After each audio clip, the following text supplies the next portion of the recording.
ಅದ್ರ ಜೊತೆಗೆ ಅದಕ್ಕಿಂತ ಮೊದಲು ಬ್ರೇಕಿಂಗ್ ಬರ್ತಾ ಇದೆ, ಅದನ್ನು ತಿಳಿಸಿ ನಿಮ್ಮ ಜೊತೆಗೆ ಮಾತಾಡ್ತೀನಿ. ಈಗ 46 ಕ್ಷೇತ್ರಗಳಲ್ಲಿ ಬಿಜೆಪಿ ಮುನ್ನಡೆಯನ್ನು ಕಾಯ್ದುಕೊಂಡಿದೆ, 47 ಇನ್ಫ್ಯಾಕ್ಟ್ 37 ಕ್ಷೇತ್ರಗಳಲ್ಲಿ ಕಾಂಗ್ರೆಸ್ ಮುನ್ನಡೆಯನ್ನು ಕಾಯ್ಕೊಳ್ತಾ ಇದೆ. ಹರಿಯಾಣದಲ್ಲಿ ಮ್ಯಾಜಿಕ್ ನಂಬರ್ ದಾಟಿದಂಥ ಬಿಜೆಪಿ ಈಗ 47 ಕ್ಷೇತ್ರಗಳಲ್ಲಿ ಮುನ್ನಡೆಯನ್ನು ಕಾಯ್ದುಕೊಂಡಿದೆ. INLD 2 ಕ್ಷೇತ್ರಗಳಲ್ಲಿ ಮುನ್ನಡೆ ಕಾಯ್ದುಕೊಂಡಿದೆ. ಇತರರು ಅಂದರೆ ಅದರ್ಸ್ 5 ಕ್ಷೇತ್ರಗಳಲ್ಲಿ ಮುನ್ನಡೆಯನ್ನು ಕಾಯ್ದುಕೊಂಡಿದ್ದಾರೆ. ಅಫ್ಕೋರ್ಸ್ ಈ ಒಂದು ಡೆವಲಪ್ಮೆಂಟ್ಗಳನ್ನು ನೋಡ್ತಾ ಇದ್ದರೆ ಸಹಜವಾಗಿ ಬಿಜೆಪಿ ಈಗ ಕ್ಷಣಕ್ಕೂ ಕೂಡ ಹೆಚ್ಚಾಗ್ತಾ ಇದೆ. ಆ ಒಂದು ಭಾಗದಲ್ಲಿ ಹೆಚ್ಚಿನ ಸಂಖ್ಯೆ ಕಂಡು ಬರ್ತಾ ಇದೆ. ಇದು ನಮಗೆ AICC ಕಚೇರಿಯಲ್ಲಿ ಅಥವಾ ಹರಿಯಾಣದಿಂದ ಬರ್ತಾ ಇರುವಂಥ ದೃಶ್ಯ. ಈಗ ಹನುಮಂತೇಂದ್ರವರೇ, ನಾನು ಮಾತಾಡ್ತಾ ಇದ್ದೆ, ಆಸ್ ಎ ಪಾರ್ಟಿಯಾಗಿ ಎಲ್ಲೋ ಒಂದು ಕಡೆಗೆ ಕಾಂಗ್ರೆಸ್ ಎಡುತ್ತಾ ಇಲ್ವಾ ಅಂತ ಎಲೆಕ್ಟ್ರಲ್ ಮ್ಯಾನೇಜ್ಮೆಂಟ್ ಬಗ್ಗೆ. ಅಫ್ಕೋರ್ಸ್ ನಾವು ಜಮ್ಮು ಕಾಶ್ಮೀರನ್ನು ಕೂಡ ಅಬ್ಸರ್ವ್ ಮಾಡಬೇಕಾಗತ್ತೆ, ಅಲ್ಲಿ ನೀವು ಮ್ಯಾಜಿಕ್ ನಂಬರನ್ನು ದಾಟ್ತಾ ಇದ್ದೀರಿ. No, this is a good question. Election management ಅನ್ನೋದು ಸಂಪನ್ಮೂಲಗಳ ಕ್ರೋಢೀಕರಣ ಬಹಳ ಮುಖ್ಯವಾಗಿ. ಸಂಪನ್ಮೂಲಗಳ ಕ್ರೋಢೀಕರಣ ವಿರೋಧ ಪಕ್ಷಗಳಿಗೆ ಕಡಿಮೆ ಇರ್ತದೆ. ಮತ್ತು ಬಿಜೆಪಿಯ ಸೇಡಿನ ರಾಜಕಾರಣ ಇದೆಯಲ್ಲ, ಪಾರ್ಲಿಮೆಂಟ್ ಚುನಾವಣೆ ನಡೆಯುವಾಗ ಕಾಂಗ್ರೆಸ್ಸಿನ ಎಲ್ಲ ಅಕೌಂಟ್ಗಳನ್ನು ಫ್ರೀಸ್ ಮಾಡಿದ್ರು, ತಡೆ ಹಿಡಿದಿದ್ರು. ಅಕೌಂಟ್ಗಳನ್ನು ತಡೆ ಹಿಡಿದ ಮೇಲೂ ಕೂಡ ನಾವು ಚುನಾವಣೆಯನ್ನು ಮಾಡಿ ಇವತ್ತು ಪಾರ್ಲಿಮೆಂಟ್ನಲ್ಲಿ ವಿರೋಧ ಪಕ್ಷವಾಗಿ ಇನ್ನೊಂದು 30 ಸೀಟುಗಳನ್ನು ಗೆಲ್ಲಕ್ಕೆ ಸಾಧ್ಯ ಆಗಿದ್ದಿದ್ರೆ ನಾವು ಅಧಿಕಾರಕ್ಕೆ ಬರ್ತಿದ್ವಿ ಕೇಂದ್ರ ಸರ್ಕಾರ. ಅಂಥ ರಾಜಕಾರಣವನ್ನು ಬಿಜೆಪಿ ಮಾಡಿದೆ. ಎರಡನೇದು, ಎಲ್ಲೆಲ್ಲಿ ಕಾಂಗ್ರೆಸ್ಸೇತರ ಮುಖ್ಯಮಂತ್ರಿಗಳಿದ್ದಾರೆ ಅವರ ಮಾನಹಾನಿ ಮಾಡುವ ಮೊದಲ ಕೆಲಸವನ್ನಾಗಿ ಬಿಜೆಪಿ ಮಾಡ್ತಾ ಇದೆ. ಕರ್ನಾಟಕದ ಸಿದ್ದರಾಮಯ್ಯನವ್ರ ಮೇಲೆ ಮಾಡಿರುವ ಆರೋಪ ಯಾವುದೇ ಹುರುಳಿಲ್ಲದ ಆರೋಪ. ದೆಹಲಿಯಲ್ಲಿ ಕೇಜ್ರಿವಾಲ್ ಮಾಡಿರುವ ಆರೋಪ ಹುರುಳಿಲ್ಲದ ಆರೋಪ. ಒಬ್ಬ ಟ್ರೈಬಲ್ ಲೀಡರು ಸೊರೇನ್ ನನ್ನ ಜೈಲಿಗೆ ಕಳಿಸಿದ್ದು ಚುನಾವಣೆ ಆದ್ಮೇಲೆ ಬಿಟ್ಟು ತಂದದ್ದು. ಇವೆಲ್ಲವನ್ನ ನೋಡಿದ್ರೆ ಬಿಜೆಪಿಯ ಸೇಡಿನ ರಾಜಕಾರಣ ಮೇಲುಗೈ ಪಡ್ಕೊಳ್ತಾ ಇದೆ. ಕಾಂಗ್ರೆಸ್ ಮತ್ತು ಇತರ ವಿರೋಧ ಪಕ್ಷಗಳ ಕಾಂಗ್ರೆಸ್ ದೇಶವನ್ನು 60 ವರ್ಷ 65 ವರ್ಷ ಆಡಳಿತ ಮಾಡಿರುವಂತದ್ದು. ಈಗ ಪ್ರಶ್ನೆ ಇರುವಂತದ್ದು ಅಫ್ಕೋರ್ಸ್ ಆಡಳಿತಾತ್ಮಕವಾಗಿ ಲಾಭ ಇರುತ್ತೆ. ನೀವು 60 ವರ್ಷ ದೇಶವನ್ನು ಆಳದಂತ ಒಂದು ಕಾಂಗ್ರೆಸ್ ಪಕ್ಷ ಈಗ ನಮಗೆ ಫಂಡ್ ಸಿಕ್ಕಿಲ್ಲ, ಈಗ ನಮ್ಮನ್ನ ಎದುರಿಸ್ತಾರೆ, ರಾಜಕೀಯವಾಗಿ ಟಾರ್ಗೆಟ್ ಮಾಡ್ತಾರೆ. ಇದೆಲ್ಲವೂ ಕೂಡ ಪಾರ್ಟ್ ಆಫ್ ಪಾಲಿಟಿಕ್ಸ್. ರಾಜಕೀಯದಲ್ಲಿ ಇದೆಲ್ಲವೂ ಕೂಡ ಪಾರ್ಟ್ ಆಫ್ ಪಾಲಿಟಿಕ್ಸ್ ಇರುವಂತಹ ಸಂದರ್ಭದಲ್ಲಿ ದೇಶವನ್ನು 60 ವರ್ಷ ಆಡಳಿತ ಮಾಡಿರುವಂತ ಕಾಂಗ್ರೆಸ್ ಈಗ ಈ ತರ ಕಾರಣಗಳನ್ನ ಕೊಡ್ತಾ ಹೋದ್ರೆ ಮುಂದೆ ಕಾರಣಗಳಾಗೇ ಇರುತ್ತೆ, ಕಾರಣಗಳು ಫಲಿತಾಂಶ ಆಗ್ತದೆ. ಇಲ್ಲಿ ಆನ್ಸರಬಲ್ ಯಾರು ಅಂದ್ರೆ ಅಫ್ಕೋರ್ಸ್ ಕಾಂಗ್ರೆಸ್ನ ನಾಯಕತ್ವ. ಅಟ್ ದ ಸೇಮ್ ಟೈಮ್ ಈಗ ಕಾಂಗ್ರೆಸ್ನ ಕಾರ್ಯಕರ್ತರ ಬಗ್ಗೆ ಕೂಡ ನೀವು ಕಳಕಳಿ ಇಲ್ಲ ಅನ್ನುವಂಥ ಒಂದು ಆಲೋಚನೆ ನಿಮ್ಮ ಪಕ್ಷದಲ್ಲೇ ಕೇಳಿಬರ್ತಾ ಇದೆ. ಅಫ್ಕೋರ್ಸ್ ಅವರು ಡಿಫೆಂಡ್ ಮಾಡ್ತಾರೆ, ಫೈಟ್ ಮಾಡ್ತಾರೆ. ಅಂತಿಮವಾಗಿ ಫಲಿತಾಂಶವಾಗಿ ರೂಪುಗೊಳ್ಳದೇ ಇದ್ದಂಥ ಸಂದರ್ಭದಲ್ಲಿ ಅದು ಪ್ರಶ್ನೆಯಾಗಿ ಕಾಡುತ್ತೆ. ಇಲ್ಲ, ಕಾಂಗ್ರೆಸ್ಸಿನ ಕಾರ್ಯಕರ್ತರು ದೇಶದಾದ್ಯಂತ ಎಲ್ಲ ಭಾಗದಲ್ಲಿ ಸದೃಢವಾಗಿ ನಿಂತಿದ್ದಾರೆ. ನಮ್ಮ ನಾಯಕತ್ವ, ಸ್ಥಳೀಯ ನಾಯಕತ್ವ ಬಲವಾಗಿಲ್ಲದೆ ಹೋದರೆ ಅಲ್ಲಿ ಗೆಲ್ಲೋದು ಕಷ್ಟ ಆಗ್ತದೆ. ಈಗ ಕರ್ನಾಟಕದಲ್ಲಿ ನಮ್ಮ ಸ್ಥಳೀಯ ನಾಯಕತ್ವ ಜೋರಾಗಿತ್ತು, ಸಂಘಟನೆ ಬಲವಾಗಿತ್ತು, ನಾವು 136 ಸೀಟ್ ಗೆಲ್ಲಕ್ಕೆ ಸಾಧ್ಯ ಆಯಿತು. ಅದೇ ರೀತಿ ಹರಿಯಾಣದಲ್ಲಿ ನಾವು ನಮ್ಮ ನಾಯಕತ್ವದ ಮೂಲಕ ಗೆಲ್ತೇವೆ ಅಂತ. ಬಟ್ ಎಲೆಕ್ಷನ್ ಹತ್ರ ಬಂದಾಗ ನಾಯಕತ್ವದಲ್ಲಿ ಸ್ವಲ್ಪ ಒಡಕು ಭಿನ್ನಾಭಿಪ್ರಾಯಗಳು ಬಂದವು. ಅದು ನಮ್ಮ ಚುನಾವಣೆ ಮೇಲೆ ಪರಿಣಾಮ ಬೀರಿದೆ ಅಂತ ನನಗೆ ಅನಿಸ್ತಾ ಇದೆ ಈಗ. But subject to correction. ಆದರೆ ಎಲ್ಲೆಲ್ಲಿ ಸ್ಥಳೀಯ ನಾಯಕತ್ವ ಬಲಗೊಳ್ಳೋದಿಲ್ಲ, ಸ್ಥಳೀಯ ನಾಯಕತ್ವ ಜೋರಾಗಿರೋದಿಲ್ಲ ಮತ್ತು ಸಂಪನ್ಮೂಲಗಳು ಎಲ್ಲ ರೀತಿಯಿಂದ ಸಹಕಾರ ಮಾಡೋದಿಲ್ಲ, ಆವಾಗ ಚುನಾವಣೆಯನ್ನ ಎದುರಿಸುವುದು ಕಷ್ಟವಾಗುತ್ತದೆ. ಬಿಜೆಪಿಗೆ ದೊಡ್ಡ ಸಂಪನ್ಮೂಲ ಕ್ರೋಢೀಕರಣ ಆಗಿಬಿಟ್ಟಿದೆ. ಬಿಜೆಪಿಯ ಆಡಳಿತದಲ್ಲಿರುವ ರಾಜ್ಯಗಳು ಬಿಟ್ಟುಬಿಡಿ, ಕೇಂದ್ರ ಸರ್ಕಾರದ ಚುನಾವಣಾ ನಿಧಿ ಎಷ್ಟಿದೆ ಅಂತ ನೋಡಿ. ನೀವೀಗ ಕೇಳ್ಬೋದು ಕಾಂಗ್ರೆಸ್ ಏನ್ ಮಾಡ್ತಿತ್ತು, ಯಾಕೆ ನಿಧಿ ಸಂಗ್ರಹ ಮಾಡಲಿಲ್ಲ ಅಂತ ನೀವು ಕೇಳ್ಬೋದು.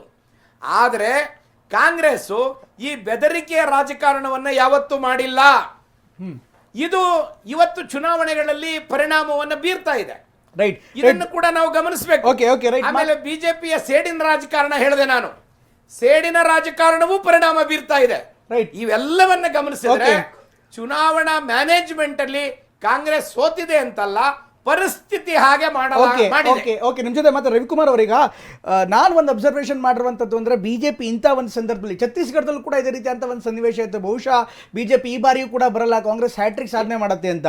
ಹರಿಯಾಣದಲ್ಲಂತೂ ಎಲ್ಲ ಎಕ್ಸಿಟ್ ಪೋಲ್ಗಳು ಬರೋದಕ್ಕೆ ಸಾಧ್ಯವೇ ಇಲ್ಲ ಅಂತ ಹೇಳಿತ್ತು. ಆದರೆ ಕಾಂಗ್ರೆಸ್ ಇನ್ಫ್ಯಾಕ್ಟ್ ಕಾಶ್ಮೀರ ಬೇರೆ ವಿಚಾರ, ಕಾಶ್ಮೀರದ ವಿಚಾರಗಳು ಬೇರೆ ಇದೆ. ಆದರೆ ನಾನು ಅಬ್ಸರ್ವ್ ಮಾಡ್ತಾ ಇರುವಂಥದ್ದು ಅಥವಾ ನಿಮ್ಮಿಂದ ಕೇಳಿಬಯಸ್ತಾ ಇರುವಂಥದ್ದು, what is the difference between Congress and the BJP? ನೀವು ಕಾರ್ಯಕರ್ತರ ಮಟ್ಟದಲ್ಲಿ ಯಾವಾಗ ಸಾಧ್ಯ ಇಲ್ಲ ಅನ್ನುವಂಥದ್ದನ್ನು ಸಾಧ್ಯವಾಗತ್ತೆ ಅನ್ನುವಂಥ ಮೋದಿ ಹೇತೋ ಮುಮ್ಕಿನ್ ಹೇ ಬೇರೆ ಕಾಯಿನ್, ಅದು ಬೇರೆ ವಿಚಾರ, ಆ ಒಂದು ಶಬ್ದ ಬೇರೆ ರೀತಿ ಅಂತದ್ದು. ಆದರೆ ಕಾರ್ಯಕರ್ತರ ಮಟ್ಟದಲ್ಲಿ ಏನು ವ್ಯತ್ಯಾಸ ಮಾಡ್ತೀರಿ ನೀವು? ನೋಡಿ, ಕಾರ್ಯಕರ್ತರು ವಿಷಯದಲ್ಲಿ ಹೇಳೋದಾದರೆ ನಮ್ಮ ಪರಮ ಶಕ್ತಿ, ಅದ್ಭುತವಾಗಿರೋ ಶಕ್ತಿ ಯಾವುದಪ್ಪ ಬಿ ಜೆ ಪಿಗೆ ಅಂತೇಳಿದ್ರೆ ನಮ್ಮ ಕಾರ್ಯಕರ್ತರೇ. ನಮ್ಮ ಕಾರ್ಯಕರ್ತರನ್ನ ನಾವು ಸರಿಯಾಗಿ ನ್ಯಾಯವನ್ನು ಕೊಟ್ಟರೆ ನಮ್ಮ ಬೆನ್ನಿಗೆ ಇರ್ತಕ್ಕಂಥ, ನಮ್ಮ ಬಿ ಜೆ ಪಿಯ ಬೆನ್ನಿಗೆ ಇರ್ತಕ್ಕಂಥ ಕಾರ್ಯಕರ್ತರು ಏನಿದ್ದಾರೆ ಇನ್ಯಾವ ಪಾರ್ಟಿಗೂ ಇಲ್ಲ. ಆ ಥರದ ಒಳ್ಳೆಯ ಕಾರ್ಯಕರ್ತರ ಪಡೆ ಬಿ ಜೆ ಪಿಗೆ ಇದೆ. ಆಧಾರದ ಮೇಲೇ ನಾವು ಗೆಲ್ಲೋದು. ಎರಡನೇದು, ನಮ್ಮ ಪಾರ್ಟಿಗೆ ಇರ್ತಕ್ಕಂಥ ಒಂದು ಅದ್ಭುತವಾಗಿರ್ತಕ್ಕಂಥ ನಾಯಕತ್ವ. ಏನು ಮನಮೋಹನ್ ಸಿಂಗ್ ಅವರ ನಂತರ ನರೇಂದ್ರ ಮೋದಿಜಿಯವರು ಈ ದೇಶದ ಅಧಿಕಾರಕ್ಕೆ ಬಂದರು, ಪ್ರಧಾನಮಂತ್ರಿ ಆದರು. ಇಡೀ ದೇಶದಲ್ಲಿ ಎಲ್ಲ ಕಡೆಗಳಲ್ಲಿ ನಮ್ಮ ರಾಜ್ಯ ಸರ್ಕಾರಗಳು ಬಂತು. ಅರ್ಥಾತ್ ನಾವು ಅಭಿವೃದ್ಧಿಯ ರಾಜಕಾರಣವನ್ನ ಮಾಡ್ತಾ ಇದ್ದೀವಿ, ದ್ವೇಷದ ರಾಜಕಾರಣವನ್ನ ಮಾಡಲ್ಲ. ಏನು ಈ ದ್ವೇಷದಿಂದ ಗೆಲ್ತಾ ಇದ್ದಾರೆ? ಇಲ್ಲ, ಸುಳ್ಳು. ಜನ ಅಭಿವೃದ್ಧಿಯನ್ನ ಗಮನಿಸ್ತಾ ಇದ್ದಾರೆ. ಈವನ್ ಜಮ್ಮು ಕಾಶ್ಮೀರಲ್ಲೂ ಕೂಡ 29 ಸೀಟ್ಗಳು ನಮಗೆ ಬರ್ತಾ ಇದೆ. ನಮ್ಮ ಸಂಖ್ಯೆ ಹೆಚ್ಚಾಗ್ತಾ ಇದೆ, 27-29 ಸೀಟ್ಗಳು ಬರ್ತಾ ಇದೆ.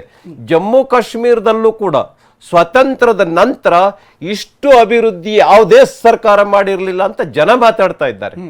ಟೆರರಿಸಂ ಸಂಪೂರ್ಣವಾಗಿ ಹನುಮಂತಯ್ಯವರು ಒಪ್ಕೊಳ್ಳಲ್ಲ, ಸಂಪೂರ್ಣವಾಗಿ ಅಂತನೂ ಇಲ್ಲ, ಆದರೆ 90% ಟೆರರಿಸಂ ಅನ್ನ ನಾವು ಅಲ್ಲಿ ಖತಮ್ ಮಾಡಿದ್ದೇವೆ. ಟೂರಿಸಂ ಡೆವಲಪ್ಮೆಂಟ್ ಆಗ್ತಾ ಇದೆ. ಆಮೇಲೆ ಬೇರೆ ಬೇರೆ ಇಂಡಸ್ಟ್ರಿಗಳು ಅಲ್ಲಿ ಹೋಗ್ತಾ ಇದೆ. ಎಜುಕೇಶನ್ ಇನ್ಸ್ಟಿಟ್ಯೂಷನ್ಸ್ ಓಪನ್ ಆಗ್ತಿದೆ. IIT, IIM, medical colleges. ಇವತ್ತು ಜಮ್ಮು ಕಾಶ್ಮೀರ್ ಹಿಮಾಚಲ್ ಪ್ರದೇಶದ ರೀತಿನಲ್ಲಿ, ದೆಹಲಿ ರೀತಿನಲ್ಲಿ ಒಂದು ಶಾಂತ ರೀತಿಯ ವಾತಾವರಣ, ಅಭಿವೃದ್ಧಿಯ ವಾತಾವರಣ ಜಮ್ಮು ಕಾಶ್ಮೀರದಲ್ಲಿ ನೆಲೆಗೊಂಡಿದೆ. ಹಾಗಾಗಿ ಜನ ನಮ್ಮ ಕೈ ಹಿಡಿತಾ ಇದ್ದಾರೆ. ಈವನ್ ಹರಿಯಾಣದಲ್ಲೂ ಕೂಡ 3ನೇ ಬಾರಿಗೆ ಯಾಕೆ ನಮ್ಮ ಬಿಜೆಪಿಯ ಕೈಯನ್ನು ಹಿಡಿತಾ ಇದ್ದಾರೆ ಅಂತ ಹೇಳಿದ್ರೆ, ಬಿಜೆಪಿ ಅಂದ್ರೆ ಅಭಿವೃದ್ಧಿ ಆಗತ್ತಪ್ಪ, ಕಾಂಗ್ರೆಸ್ ಇಲ್ಲ ಅಂತ ಹೇಳಿದ್ರೆ ಅಭಿವೃದ್ಧಿ ಆಗೋದಿಲ್ಲ, ತಮ್ಮ ಅಭಿವೃದ್ಧಿಯನ್ನ ಮಾಡ್ಕೊಳ್ತಾರೆ ಅನ್ನುವಂಥದ್ದು ಜನಕ್ಕೆ ಬಹಳ ಸ್ಪಷ್ಟವಾಗಿ ಗೊತ್ತಿದೆ. ಈಗ ಉದಾಹರಣೆಗೆ 2ನೇ ಬಾರಿಗೆ ಕರ್ನಾಟಕ ರಾಜ್ಯದಲ್ಲಿ ಅಧಿಕಾರಕ್ಕೆ ಬಂದರು ಸಿದ್ದರಾಮಯ್ಯ ಅವರ ಆಡಳಿತ ಏನಾಗಿದೆ? ಏನೇನು ಅಭಿವೃದ್ಧಿ ಇಲ್ಲ, ಸಂಪೂರ್ಣವಾಗಿ ಕೊಲಾಪ್ಸ್ ಆಗಿದೆ, ಭ್ರಷ್ಟಾಚಾರ ತಾಂಡವಾಡ್ತಾ ಇದೆ. ಸಿದ್ದರಾಮಯ್ಯ ಅವರೇ ಸಿಕ್ಕಾಕೊಂಡಿದ್ದಾರೆ 14 ಸೈಟ್ಗಳನ್ನು ಪಡೆಯುವ ಮೂಲಕ. ಕರ್ನಾಟಕನೇ ತೆಗೆದುಕೊಳ್ಳಿ, 2ನೇ ಬಾರಿಗೆ ಸಿಎಂ ಆದ್ಮೇಲೆ ಸಿದ್ದರಾಮಯ್ಯ ಪೂರ್ಣ ವಿಫಲ ಆದ್ರು. ಈವನ್ ಕಾಂಗ್ರೆಸ್ಸಿನ ಶಾಸಕರೇ ಮಾತಾಡ್ತಾ ಇದ್ದಾರೆ. ರೈಟ್ ಮಾತಾಡ್ತೀನಿ. ಬಟ್ ಪೊಲಿಟಿಕಲಿ ನೋಡೋದಾದ್ರೆ ಒಂದು ಅಫ್ಕೋರ್ಸ್ ನೀವು ಎಲ್ಲ ಮಾಡುವಂಥ ಆರೋಪಗಳು ಸರಿ, ಆದರೆ ಚುನಾವಣೆ ಸಂದರ್ಭದಲ್ಲಿ ಚುನಾವಣಾ ರಾಜಕೀಯನೇ ಬೇರೆ ಆಗುತ್ತೆ. ಹನುಮಂತಯ್ಯನವರು ಈಗ ರವಿಕುಮಾರ್ ಹೇಳ್ತಾ ಇದ್ರು, ನಾಯಕತ್ವದ ವಿಚಾರದಲ್ಲಿ ಅನ್ಪ್ಯಾರಲಲ್ ಆಗಿರುವಂಥ ಒಂದು ನಾಯಕತ್ವ ಇದೆ ನಮ್ಮ ಹತ್ರ ಅಂತ ಹೇಳ್ತಾರೆ. ಸೇಮ್ ಟೈಮ್ ಸಂಘಟನೆ ಇದೆ ಅಂತ. ಕಾಂಗ್ರೆಸ್ ಈ ಒಂದು ವಿಚಾರದಲ್ಲಿ ಸ್ಥಳೀಯ ನಾಯಕತ್ವಗಳನ್ನು ನೀವೆಲ್ಲೂ ಕೂಡ ಡೆವಲಪ್ ಮಾಡಿಲ್ಲ. BT ಆಂಧ್ರ ಪ್ರದೇಶ, ಕರ್ನಾಟಕನ ಹೊರತುಪಡಿಸಿದ್ರೆ ನೀವು ಆಂಧ್ರ ಪ್ರದೇಶದಲ್ಲಿ ಸಾಕಷ್ಟು ವರ್ಷಗಳಿಂದ ನಿಮ್ಮ ನಾಯಕತ್ವ ಕೊಲಾಪ್ಸ್ ಆಗಿದೆ. ರೆಡ್ಡಿ ಅವರು ಹೋದ್ಮೇಲೆ ಅಲ್ಲಿ ಸಮಸ್ಯೆ ಆಗಿದೆ. ತೆಲಂಗಾಣ, ನಿಮ್ಮ ಕೈಯಲ್ಲಿದ್ದಂಥ ತೆಲಂಗಾಣವನ್ನು, ಆಂಧ್ರ ಪ್ರದೇಶವನ್ನು ಹಾಳು ಮಾಡ್ಕೊಂಡ್ರಿ. ತಮಿಳುನಾಡಲ್ಲಿ 60ರ ದಶಕದ ನಂತರ 70ರ ದಶಕದ ನಂತರ ಯಾವುದೇ ರೀತಿಯಂಥ ನಾಯಕತ್ವ ಆಗಿಲ್ಲ. ಒರಿಸ್ಸಾದಲ್ಲಿ ಸಂಪೂರ್ಣ ನೆಲಸಮ ಆಗಿದೆ. ಉತ್ತರ ಪ್ರದೇಶದಲ್ಲಿ ನೆಲಸಮ ಆಗಿದೆ. ಹೀಗಾಗಿ ಸ್ಥಳೀಯ ನಾಯಕತ್ವದ ಜೊತೆಗೆ ಒಂದು ನಾಯಕತ್ವದ ಪ್ಯಾರಲಲ್ ಆಗಿರುವಂಥ, ಅಂದರೆ BJPಯವರ ಮೋದಿಯ ಪ್ಯಾರಲಲ್ ಆಗಿರುವಂಥ ಯಾವುದೇ ನಾಯಕತ್ವ ಕೂಡ ನಿಮ್ಮಲ್ಲಿ ಇಲ್ಲ ಅನ್ನುವಂಥದ್ದಕ್ಕೆ ನೀವು ಅದನ್ನು ಹೇಗೆ ಕೌಂಟರ್ ಮಾಡ್ತೀರಿ? ಹೇಗೆ ಸರಿದೂಗಿಸ್ಕೋತಾ ಇರಿ? ಬಿಜೆಪಿಗೆ ಮೋದಿಯವರು ಮಾತ್ರ ಅಲ್ಲ, RSS ಅವರ ದೊಡ್ಡ ಶಕ್ತಿ. RSSನ ಕಾರ್ಯಕರ್ತರಿಗೆ ಸುಳ್ಳು ಹೇಳಿ ಬಿಜೆಪಿ ಬೆಂಬಲ ಮಾಡ್ತಾ ಇದ್ದಾರೆ. RSS ಎಲ್ಲವೂ ಪೂರ್ಣವಾಗಿ ಬಿಜೆಪಿಗೆ ಸಮರ್ಪಿಸಿಕೊಂಡಿದೆ. ಕಾಂಗ್ರೆಸ್ಸು ತನ್ನ ಸ್ವಂತ ಶಕ್ತಿಯ ಮೇಲೆ ಕಳೆದ 60 ವರ್ಷಗಳಿಂದ ಇದ್ದ ಶಕ್ತಿಯನ್ನೇ ಮುಂದುವರಿಸಿಕೊಂಡು ಬರ್ತಾ ಇದೆ. ಇವತ್ತು ನಾವು ಯಾವ್ಯಾವ ರಾಜ್ಯಗಳಲ್ಲಿ ಗೆದ್ದಿದ್ದೇವೆ, ಕರ್ನಾಟಕದಲ್ಲಿ ಗೆದ್ದಿದ್ದೇವೆ, ಹಾಗೆ ಹಿಮಾಚಲ್ ಪ್ರದೇಶದಲ್ಲಿ ಗೆದ್ದಿದ್ದೇವೆ, ಬೇರೆ ಬೇರೆ ರಾಜ್ಯಗಳಲ್ಲಿ ಇವತ್ತು ಜಮ್ಮು ಕಾಶ್ಮೀರನಲ್ಲಿ ಗೆಲ್ತಾ ಇದ್ದೇವೆ. ಇದು ನಮ್ಮ ಕಾರ್ಯಕರ್ತರ ಶಕ್ತಿ ಮತ್ತು ಸ್ಥಳೀಯ ನಾಯಕತ್ವ ಬಹಳ ಮುಖ್ಯವಾದದ್ದು. ಅಫ್ಕೋರ್ಸ್ ಹರಿಯಾಣ 2 ಆಡಳಿತ ಮಾಡಿ 3ನೇದಕ್ಕೆ ಅವರು ಗೆಲ್ತಾ ಇದ್ರೆ ಅದು ಮೋದಿಯವರ ಶಕ್ತಿ ಮಾತ್ರ ಅಂತ ಏನು ಹೇಳ್ತಿದ್ದಾರೆ ಅದಲ್ಲ. ಮೋದಿಯವರ ಶಕ್ತಿ ಕಳೆಗುಂದುತ್ತಿರುವ ಈ ಕಾಲದಲ್ಲಿ, ಕಡಿಮೆ ಆಗ್ತಿರೋ ಕಾಲದಲ್ಲಿ ಕಾಂಗ್ರೆಸ್ಸು ಚಿಗುರ್ತಿದೆ ಅನ್ನೋ ಗಮನವನ್ನು ನಾವು ಕೊಡಬೇಕು. ಇವತ್ತು ಮಹಾರಾಷ್ಟ್ರದಲ್ಲಿ ನಿಮ್ಗೆ ಹೇಳ್ತೀನಿ, ಯಾಕೆ ಮೋದಿಯವರ ಮ್ಯಾಜಿಕ್ ನಡೀಲಿಲ್ಲ ಅಲ್ಲಿ ಪಾರ್ಲಿಮೆಂಟ್ನಲ್ಲಿ. ಈಗ ಮತ್ತೆ ಅಸೆಂಬ್ಲಿ ಚುನಾವಣೆಯಲ್ಲಿ ಅಲ್ಲಿ ಮಹಾವಿಕಾಸ್ ಅಘಾಡಿಯವರು ಡೆಫಿನೆಟ್ ಆಗಿ ಗೆದ್ದು ಬರ್ತಾರೆ ಅಂತ ಎಲ್ಲರೂ ಹೇಳ್ತಿದ್ದಾರೆ. ಮಹಾರಾಷ್ಟ್ರ ಪರವಾಗಿದೆ ಅಂತ ಹೇಳಿ. ಜಾರ್ಖಂಡ್ ನೋಡೋಣ, ಜಾರ್ಖಂಡ್ ಏನಾಗ್ತದೆ ಅನ್ನೋದನ್ನ ನೋಡೋಣ. ಆದ್ರೆ ಇವತ್ತು 2 ರಾಜ್ಯಗಳಲ್ಲಿ ಚುನಾವಣೆ ನಡೆದು ಒಂದು ರಾಜ್ಯದಲ್ಲಿ ಕಾಂಗ್ರೆಸ್ ಬಂದಿದೆ, ಇನ್ನೊಂದು ರಾಜ್ಯದಲ್ಲಿ ಕಾಂಗ್ರೆಸ್ಸಿನ ಶಕ್ತಿ ಬಲವರ್ಧನೆಯಾಗಿದೆ. ಅದು ಕಾಂಗ್ರೆಸ್ಸಿನ ನಾಯಕತ್ವ ಅಲ್ಲವೇ? ಹನುಮಂತೇಂದ್ರ ಮಾತಾಡ್ತೀನಿ, ಅಪ್ಡೇಟ್ಸ್ಗಳು ಬರ್ತಾ ಇದೆ. ರಾಜಕೀಯ ಜಂಗಿ ಕುಸ್ತಿಯಲ್ಲಿ ಫೋಗಾಟ್ಗೆ ಹಿನ್ನಡೆಯಾಗಿದೆ. ಈಗ ಫೋಗಾಟ್ ಸಾಕಷ್ಟು ನಿರೀಕ್ಷೆಗಳನ್ನ ಹುಟ್ಟಿಸಿದ್ರು. ಯಾವ ಸಂದರ್ಭದಲ್ಲಿ ದೊಡ್ಡ ಕಾಂಟ್ರವರ್ಸಿ ಆಯಿತು, ಅದಾದ ಬಳಿಕ ಕಾಂಗ್ರೆಸ್ ಪಕ್ಷವನ್ನ ಸೇರಿದ್ರು. ಆದರೆ ಈಗ ಫೋಗಾಟ್ಗೆ ಸಾಕಷ್ಟು ದೊಡ್ಡ ಸಮಸ್ಯೆ ಆಗಿದೆ. ಬಿಜೆಪಿಯ ಯೋಗೇಶ್ ಬೈರಾಗಿ ಅವರು ಮುನ್ನಡೆ ಸಾಧಿಸಿದ್ದಾರೆ. ಫೋಗಾಟ್ ವಿರುದ್ಧ ಯೋಗೇಶ್ ಬೈರಾಗಿ ಮುನ್ನಡೆಯನ್ನು ಸಾಧಿಸಿದ್ದಾರೆ. ನಿಜಕ್ಕೂ ಹರಿಯಾಣದ ರಾಜಕಾರಣ ಅಥವಾ ಹರಿಯಾಣದ ಚುನಾವಣೆ ಹಿಂದೆ ಕ್ಷಣಕ್ಕೂ ವ್ಯತ್ಯಾಸವನ್ನು ಗಮನಿಸ್ಬೋದು. ಪ್ರಮುಖವಾಗಿ ಒಂದು ಹಂತದಲ್ಲಿ ಮುನ್ನಡೆಯಲ್ಲಿದ್ದಂಥ ಬಿಜೆಪಿ, ಇನ್ಫ್ಯಾಕ್ಟ್ ಕಾಂಗ್ರೆಸ್ ಈಗ ಹಿನ್ನಡೆಯನ್ನು ಅನುಭವಿಸ್ತಾ ಇದೆ. ಆತ ಕಾಶ್ಮೀರದಲ್ಲಿ ಸಂಪೂರ್ಣವಾದಂಥ ಮೇಲುಗೈಯನ್ನು ಸಾಧಿಸಿದೆ. ಹರಿಯಾಣದ ಬಗ್ಗೆ, ಕಾಶ್ಮೀರದ ಬಗ್ಗೆ ಸಂಪೂರ್ಣವಾದಂಥ ಮಾಹಿತಿಯನ್ನು ಕೊಡ್ತೀನಿ. ಅದರ ಜೊತೆಗೆ ಕೆ ಶಿವಕುಮಾರ್ ಅವರು ಮೈಸೂರಿನಿಂದ ಹಿರಿಯ ಪತ್ರಕರ್ತರಾಗಿರುವಂಥ ಶಿವಕುಮಾರ್ ಅವರು ಕೂಡ ನಮ್ಮ ಜೊತೆಗೆ ಜಾಯ್ನ್ ಆಗಿದ್ದಾರೆ. ಅವ್ರ ಜೊತೆಗೆ ಕೂಡ ಮಾತನಾಡ್ತೀನಿ.